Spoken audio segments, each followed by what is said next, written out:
All right, thanks to the Eagles for that awesome presentation. I'd encourage you to catch up with them throughout the day if you have any additional questions. Coming up next, we have production perspectives, engaging your fans in the stands, and we're gonna get a chance to hear from some of the other local teams in the area, hear what they're up to. Obviously a jam-packed panel, and we have 6 videos, so we're gonna try to get through this as best as we can and keep our sanity. So by way of introduction of my panelists, I'm gonna have them do just a brief introduction, bit of an overview of your organization and your responsibilities, and then we'll get to your sizzle reel. Sound like a plan? Sure. Awesome. Marc, let's start with you. I'm Marc Bauman. I'm the Senior Vice President of the Creative and Technical Production Services Group at Madison Square Garden, excuse me, and the executive producer of Knicks, Rangers, Liberty, and Westchester Knicks in-arena coverage. I'm the creative person. I do know a lot about technical, but I'm not the engineer. We have about 200 people that work on those 4 different teams that all work under me. So that's anything from in-game coverage of cameras, our graphic designers. We have 7 full-time Cinema 4D, 3D motion designers. I have 40 dancers for the Knicks. So I cross between technical and creative input. I come from Lincoln Center. I spent 30 years at Lincoln Center. I was the producer of a series on PBS called Live from Lincoln Center, so I'm a television production person who's been brought into the sports world. And next up, we've got Carl from the Philadelphia Union. Hello, my name is Carl Mandell. I'm the Director of Broadcasting and Video Production for the Philadelphia Union. My responsibilities are overseeing all of our broadcast side of things, so working with our broadcast partners, Comcast Sports 10 and 6 ABC, as well as our commentators for the broadcast and our producers. I oversee all of our in-stadium production, so everything on our video boards, our LED ribbons, and the content going out there, as well as our radio show, and any other media that goes out to the public. I've been with the team since its inception. We were an expansion team in Major League Soccer in 2010. This is our 7th season, and I've been here from the beginning, from the time that the building, opened up until now. So. Next up, we have Sean from right across the street with the Phillies. Thank you. Sean Rainey with the Philadelphia Phillies. I manage video production. Our department handles a lot of the in-stadium production, anything you see on our scoreboard. We also handle commercials for broadcast and for in-house video. We also do social media video. We do video for basically all the departments within the Phillies, so we're pretty much an in-house shop. On game days, I also help produce the Scoreboard show, so it's a lot of fan interactions and basically doing everything from creating the graphics to putting them onto the board with the videos as well. So we really put a lot of effort into it. Next up, we have Michael Rocha with Panasonic. Hi, I am with Panasonic. I've really spent the last 25 years trying to help teams find the vision that they want to tell on the displays, and then designing the control system and the content that helps them tell that story. The last 5 years, I've really been focused on bringing real-time data and social to NASCAR, and I'm working with Charlotte Motor Speedway, Bristol Motor Speedway, and Texas Motor Speedway. So I have a sampling of some of the content we're doing at Texas that's really the interactive stuff that we're doing on the displays. All right, great. Next up, we have Carson Smucker with the Eagles. Hi guys, I'm Carson Smucker. I'm a producer here with the Eagles. I'm mainly responsible for the creative content leading up to game day, helping to develop and produce the things that you see on the video boards, on our LED ribbons, making sure that the fans are getting all the information they need. And then I help co-produce with Eric on game day. I also produce outside events, Temple, and we had Copa and lacrosse, and just a lot of events that come into the building. All right, and last but not least, we have Greg Stocker pinch hitting for Click Effects. I'm the managing director of Click Effects. We've been around for almost 30 years, creating audio, video, graphics, and data content delivery systems.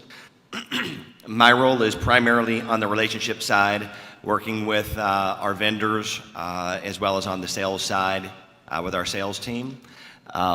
We do have a short video that will show. It did not come with audio, so I'm going to go ahead and sing a background tune as we go through it. So you may put your headset on. So what we wanted to do is show, you can go ahead and play. Really, we do things in both arenas as well as stadiums and ballparks. And so what you've seen here at the Eagles is, I think, at the pinnacle of what we've done. We have somewhere in the neighborhood of 25 systems driving the displays here. And as you can see, this is from the Stanley Cup United Center, and all those displays in that facility are being driven by ClickFX systems. We have Crossfire, which is an HD SDI product that's putting the video up on the video board. Another channel of Crossfire is driving the projection system. And we have multiple blazes that are driving all the fascia and the ancillary displays. So there are, I think, 7 systems set up at the United Center, and I use that as an example as compared here where we have over 3 times the systems. So if you haven't had a chance to go out and see what they have, it's an unbelievable production. All right, so with all of this amazing content that you guys are producing for your video boards, all these interactive games, all these different social media elements, are people actually watching the game, or are they just watching the video board the entire time? How do you keep from completely overwhelming your fans and actually allow them to watch the game down on the field or on the ice? Anybody like to jump on in? Our goal is really to try to create, in essence, as close to network TV type coverage of the game, which largely focuses on replays for us. We do anywhere from 110 to 180 replays per game. 110 would be your Rangers game, 180 would be a Knicks game. We have 25 input record channels, 10 playback channels.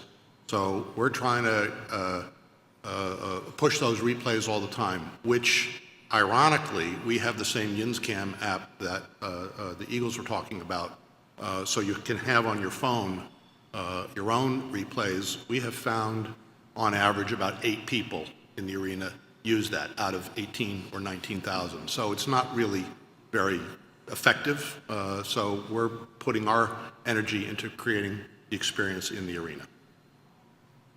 I would say that for us, it's in soccer, the ball's kicked off and then there's no breaks for 45 minutes, and then you have a halftime, and then you kick off and there's another 45 minutes. So for us, it's very, we have to get really creative on the different kind of content we're displaying.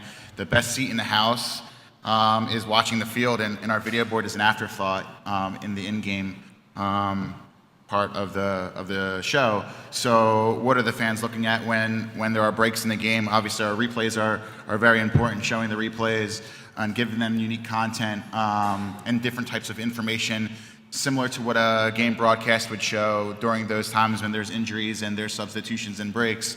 That's what we're showing in-game. In our pregame and our halftime, it's jam-packed from the moment that the fans walk in the building until the game's kicked off. We have a lot of content that we need to get in an hour window. We don't have the luxury of having those TV timeouts and random breaks throughout the game. So we're constantly making sure that, unlike the NFL, NBA, NHL, there's other leagues, we're constantly trying to tell the story of our players and educate our fans on who these players are, and educate the fans who are walking in the building to know who the opponents are, who to hate on the other team, who's the guy who won the game for the opposing team. A lot of this stuff the fans aren't seeing on a regular basis on ESPN or Comcast Sportsnet. So it's our job to really tell the story of not just our home team, but our away team. And you'll find a lot of that kind of content a lot during our warm-ups, knowing, IDing the different players during our warm-ups and telling the story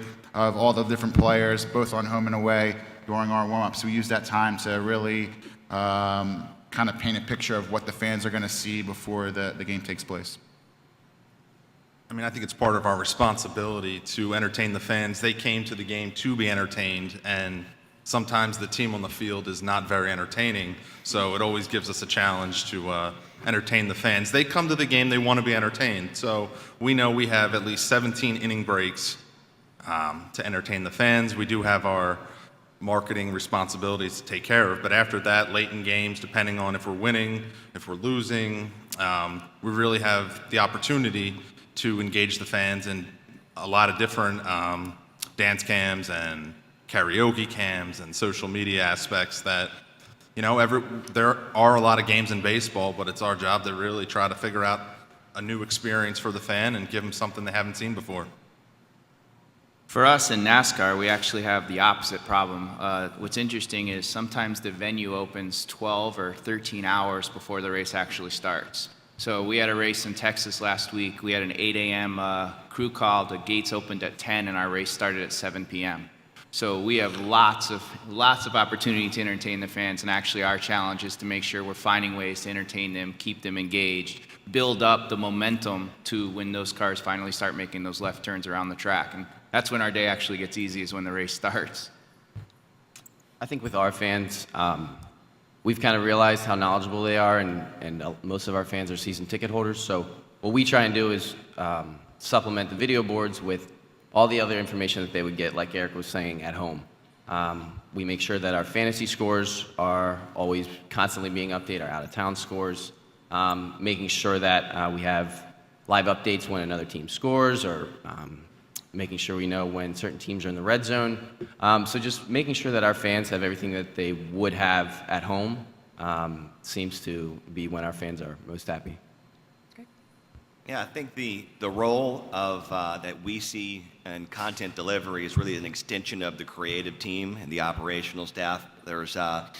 It's all about what can be accessed and what can be used real time. If you have 25 systems and you have dozens of displays, being able to efficiently engage the audience and the fans in a way that represents the vision of the organization, of the creative and operational staff, is paramount for us. And we see that, if someone stays home, they're going to look at their fantasy stats, and they're going to go through social media, and they're going to look at their iPhone or their Android, or go to a sports bar.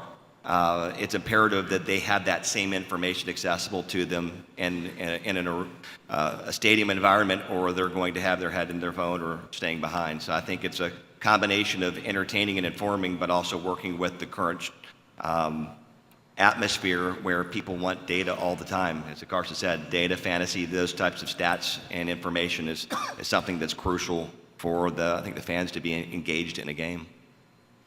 Great. Well, I heard two common themes: replays and stats, be they game day or fantasy stats. Want to dive into both of those topics. Let's start with replays. Now, we've got 5 different leagues, so I'm sure 5 different approaches to what you can and can't show.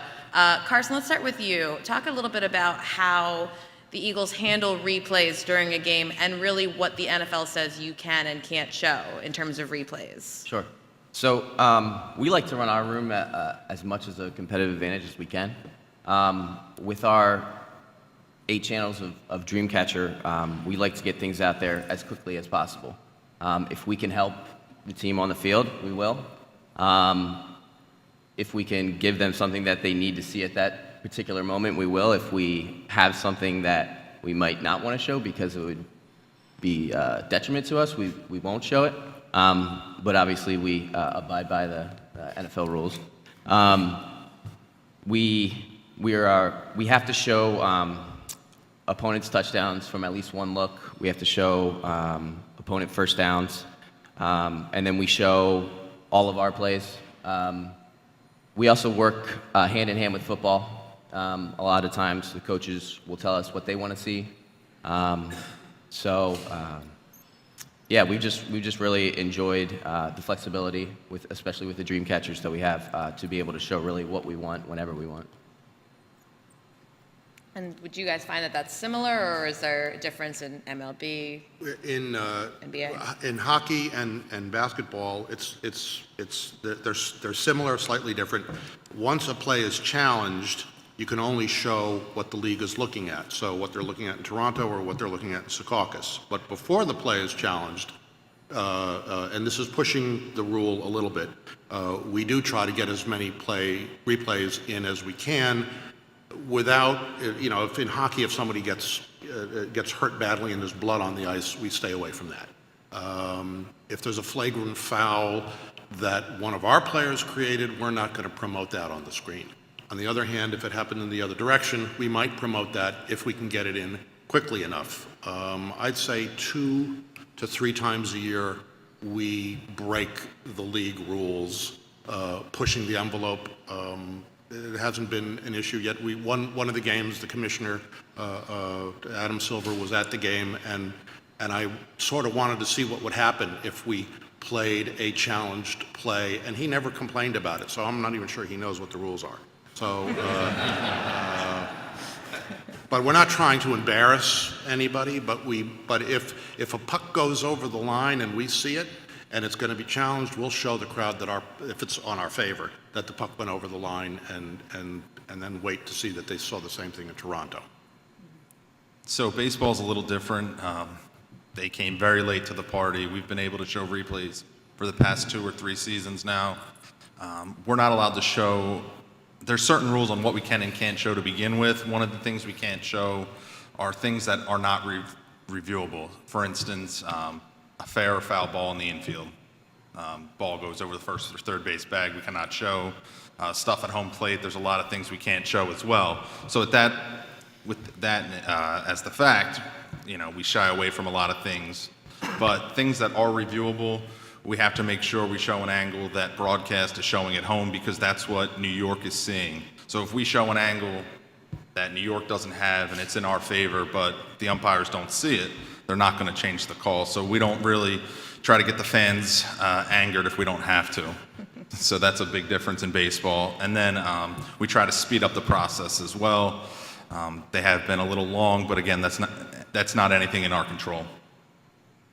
So are you working with the broadcasters to see what they have, or how are you all sharing resources or not sharing resources with your broadcast networks? We're getting feeds from the truck of their angles. Mm-hmm. So whatever they're feeding us, they're also feeding New York. Okay. What might be unique for us is we own our own network. So when we're sharing with a broadcaster, we're sharing with ourselves.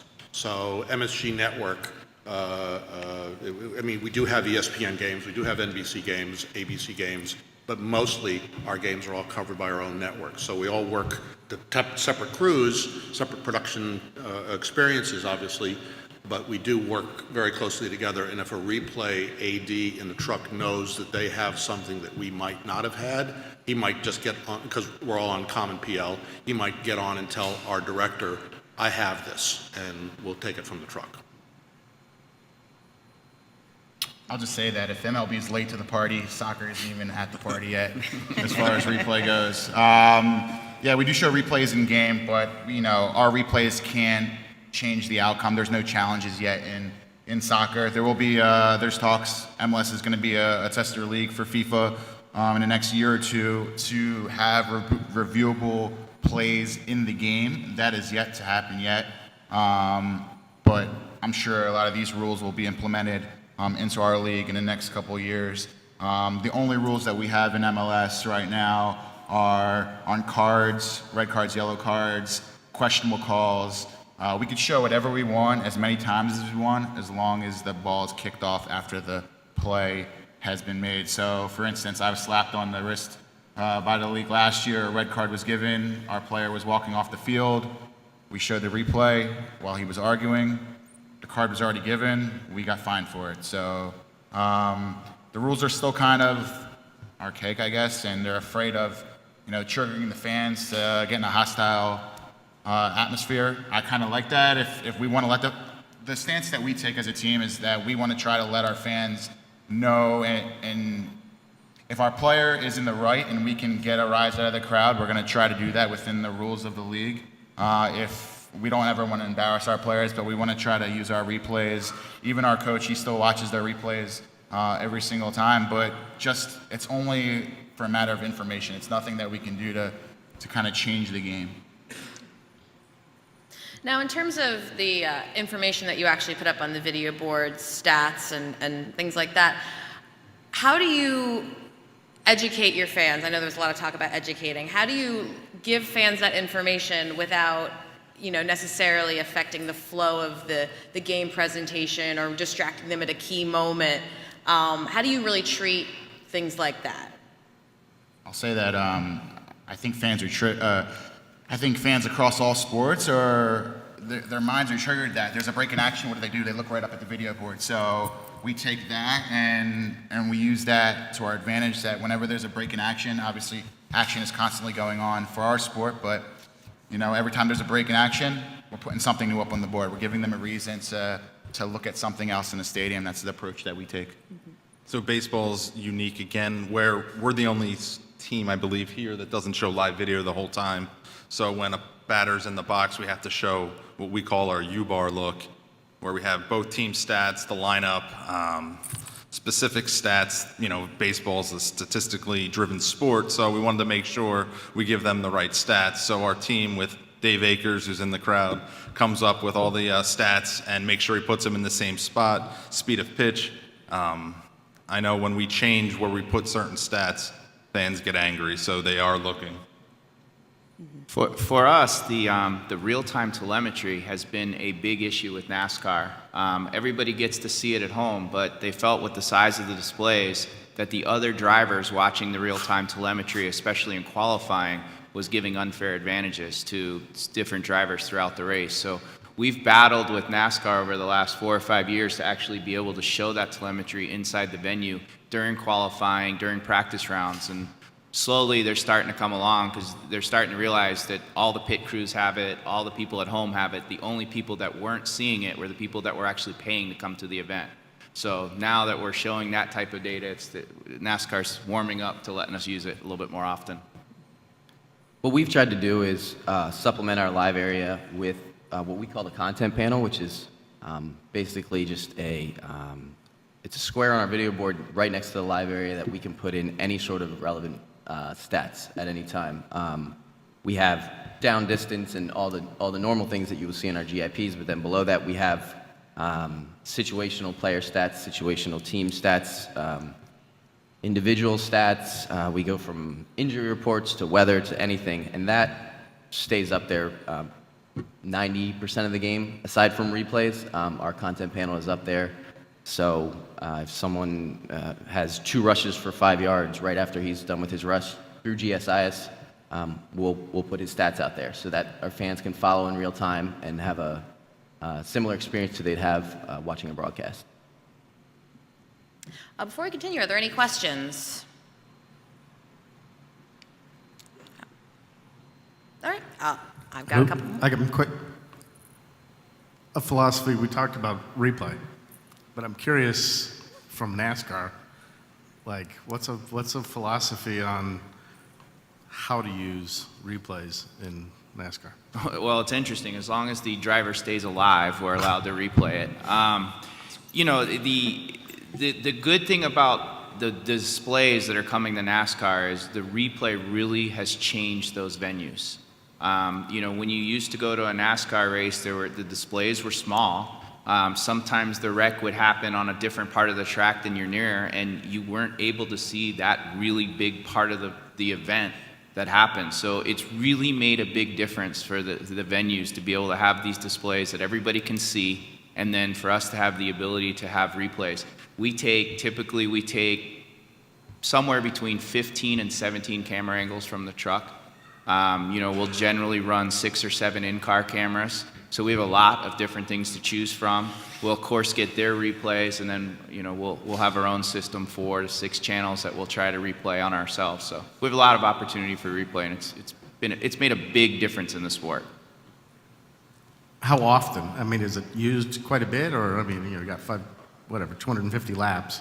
Yeah, so it's obviously used when there's an event to use it for, and a lot of the pit crews. One of the things that NASCAR has done this year or last couple of years is they actually have a camera on every single pit. So all 43 cameras have a pit on it, and they do a video showing if there's any penalty, if a driver came over the wall too fast, if a tire wasn't properly attached.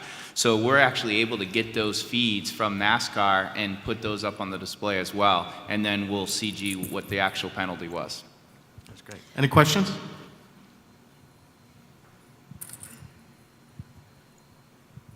Gentlemen, what's your philosophy of what you put on the scoreboards during live action? I know in the Garden, you're taking low cameras. I know for Rangers games, I usually end up watching the scoreboard.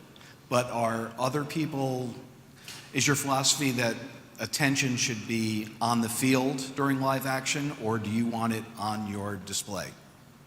My philosophy is pretty simple. Most people in the arena have a wide shot. I'm showing them on the boards the close-ups. I don't need to take wide shots and put it up on a board. That's what you see with your eyes. And if you're down low, a lot of people think that sitting down low for hockey is great. It's actually the worst seat because you only see the action when it's right in front of you. And as they skate 40 feet away, you have no idea what's going on. So you really actually want to be higher up in hockey as a fan. You get to see the plays develop. It's like soccer. It's a very similar sport in terms of strategy.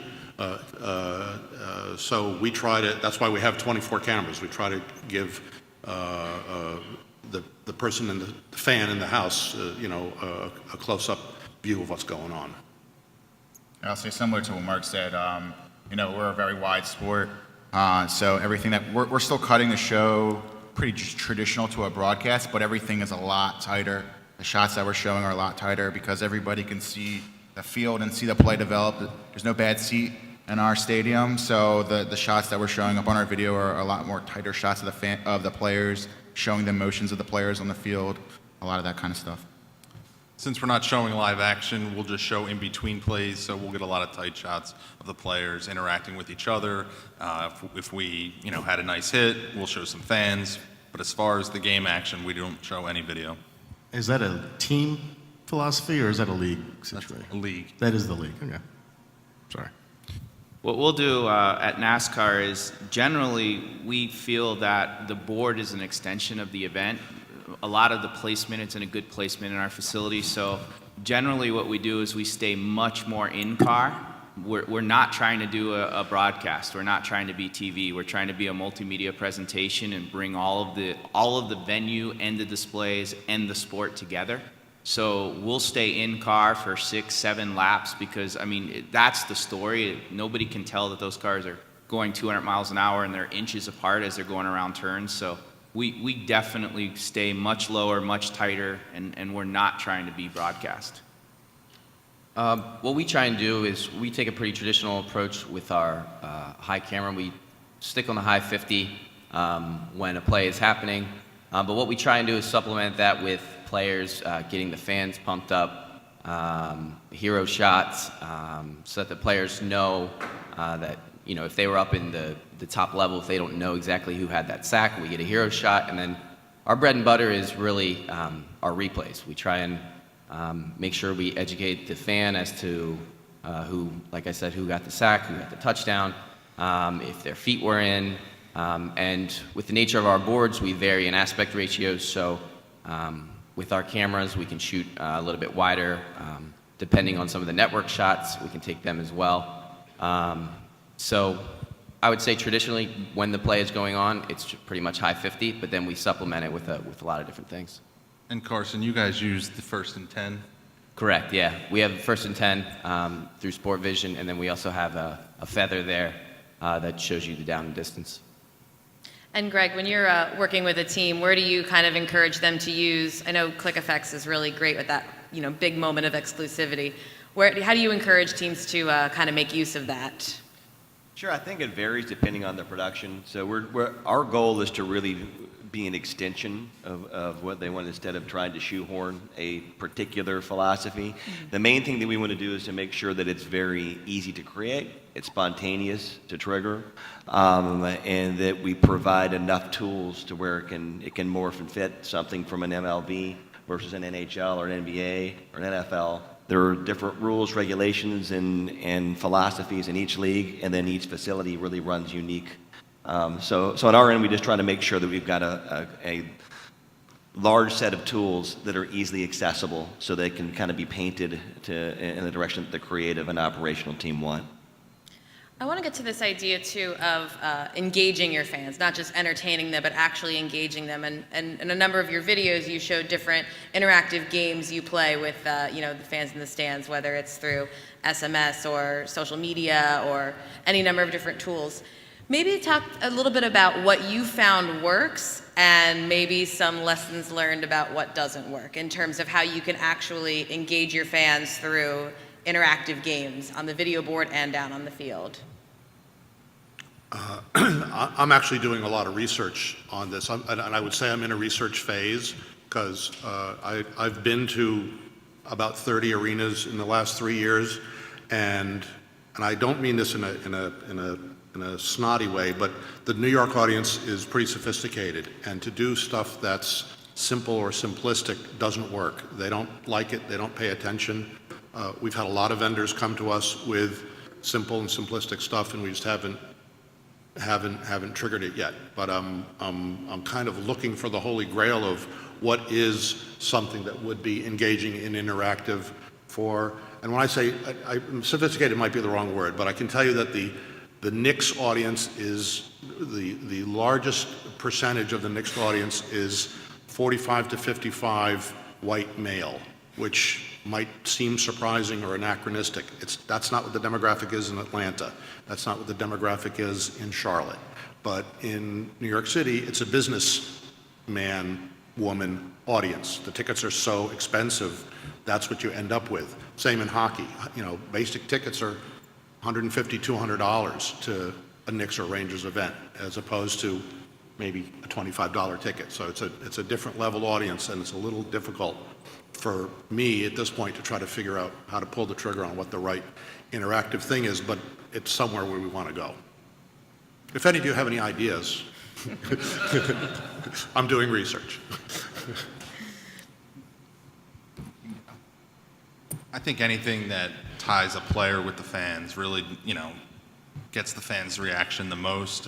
Other than, we do traditional games in stadium, but we try to get the whole stadium to interact. We don't have an in-arena host, so a lot of our games have to be, stadium-wide, which I feel we like because it really gets everybody involved. So we'll do more of the dance cams, and we have an Instagram to screen, which works, and people love seeing themselves on the board. I see the Eagles do something similar. Theirs seems to be pretty popular as well. Just anything to get the fans up out of their seat, I think, is better than trying to get them to stay on their phones, to be honest. Mm-hmm.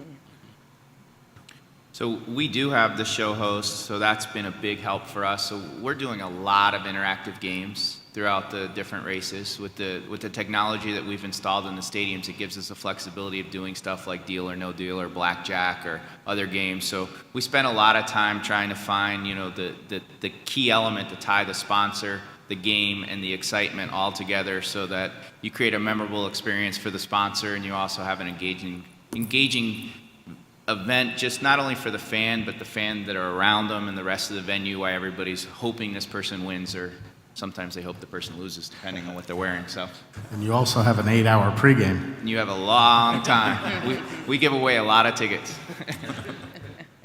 I think the nature of our league doesn't really lend itself super well to doing a lot of fan cams and things like that. But what we do a lot of is situational player stingers, music videos, things like I was saying before that will kind of amp up the crowd going into a third down, or going into needing a big first down, things like that. We don't do a whole lot of like cutters and fan cams and things like that. We're a little bit more traditional with music videos and stingers and things like that. And how are you building your relationship with the players and coaching staff? I know, for instance, Sean, you have the Ask the Phillies segment. How do you really get the team to buy into what you're doing and really get them to kind of show their personalities a little bit on the video board?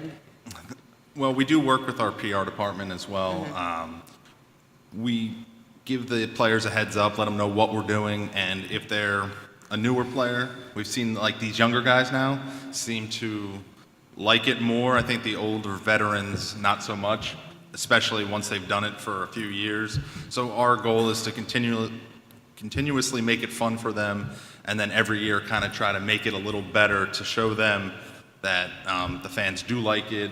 It could help them get more Twitter followers. It could help them get more fans on all of their social devices. And I think the new young players who've grown up with it really like it more. But you know, we do use the help of other departments to make the relationships. And if they've had a good experience with you, they're going to do it again. Mm-hmm. I'll say our players and our coaching staff, I'm very lucky, first off, because they totally get it. They're very active on social media, our coaching staff and our team. They're, you know, from day one in 2010 to now, there was a trust that I had to build up with. We had a couple of coaches along the way, but for the most part, there's been a lot of the same staff in place. But there was a trust period where it was a little bit more difficult in the earlier years, but now I think that our department has built up a reputation that we're never going to embarrass a player unless they want to be embarrassed. We're never going to put them in a bad light, and we're always here to make them look like the biggest superstar we can possibly make them. And I think that all the players in our locker room know that approach, know what we're capable of doing, and we'll always give them the opportunity to view anything before we put it out there. And a lot of times when we do put it out there, they're our biggest supporters and help promoting those videos because they'll go out and put it out on their social media accounts and retweet it and really get behind all the different things that we're doing. So we're very lucky in that manner. You guys are lucky because I have the exact opposite. My collective bargaining agreements and my coaches limit the access to my players. I get 1 day for the NHL and 1 day for the NBA, and we have to in October, figure out everything we might want to ask a player in 15 minutes that will be able to be used throughout the year. It's not a good situation. And when we trade players and get new players, there's nothing because that media/marketing day has been spoken for. So you don't even get them unless you go through the process of asking special compensation, special permission, and then it's a real rigmarole. It's funny because it's definitely not media day. It winds up being media 2 hours. Right. Yeah, it's funny. We're the only team in MLS that has approval to mic our players up in-game and use it for post-production purposes.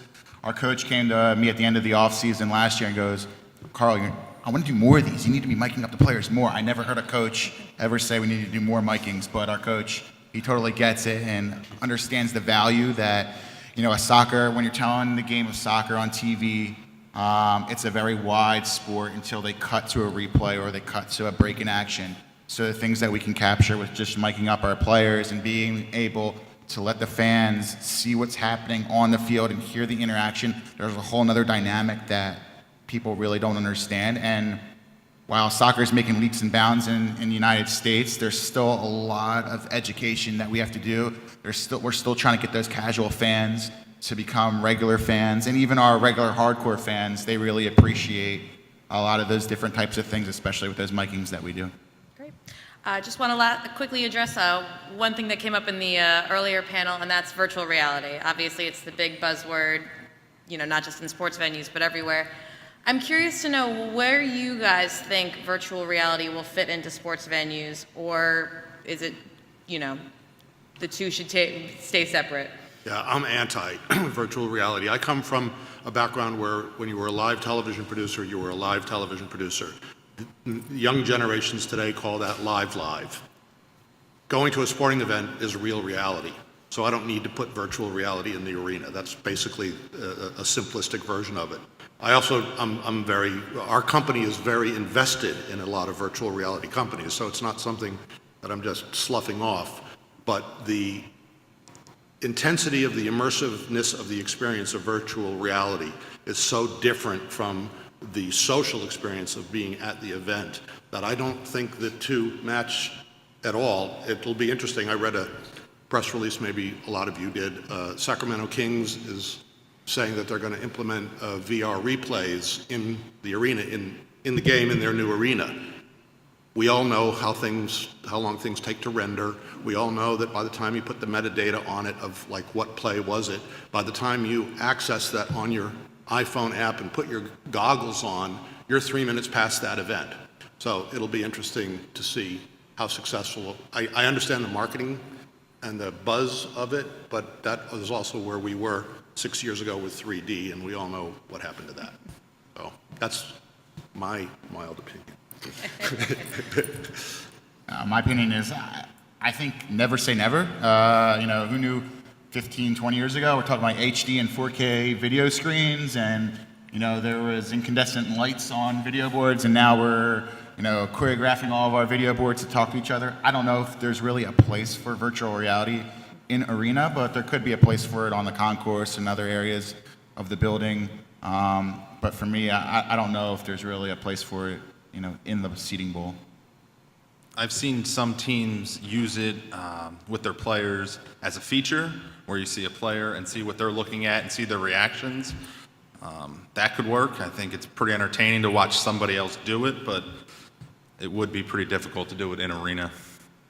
Yeah, I agree. I think that probably after the event, in concourse or after the events during the week, there's obviously, it's a good process of helping experience what that particular person's experiencing, but in venue it goes against everything we're trying to do, which is create a social event. Yeah, I think Chris spoke to this a little bit, but we have yet to find an application that we could use. I guess like Carl said, never say never, and we're open to it, but we haven't found an application, especially on game day, on our in-venue screens. I think it would be tough. Doing some canned content with virtual reality and having maybe a picture-in-picture of what the player's seeing and as they're going through something could potentially work as like some on-demand content. But for in-stadium, we haven't found an application yet. Yeah, I think agree with the panel said. At this point, it's really interactivity with data, stats, replays. Those are the things that I think fans are craving, and who knows where it will go in 5 or 10 years. But it seems hard to pull out of that social environment and go into more of your own ecosystem when you've got everything else around you, and then that's part of the game event is all the people. Absolutely. Great. Well, unfortunately, that's all the time we have. So thank you so much to my panelists.